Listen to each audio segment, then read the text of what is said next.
Did you know that Claims Manager has a method for exporting claim documents? In this video, we will demonstrate this functionality and highlight enhancements that will become available in our 2018.01 release. To access this functionality, you will need to start from a claim and select the Document tab. First, you will expand your document folder so that you can select the documents you would like to export. Next, select the documents you would like to export. Notice that you can now see the total uncompressed size of the file that will be created.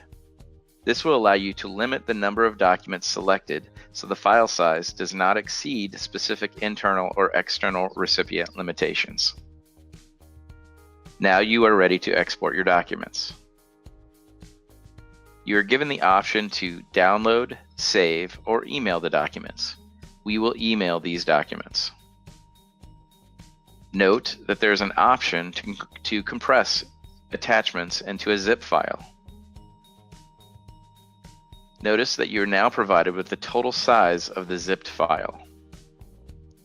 From this point, you will fill in the to email address and supply a subject for your email.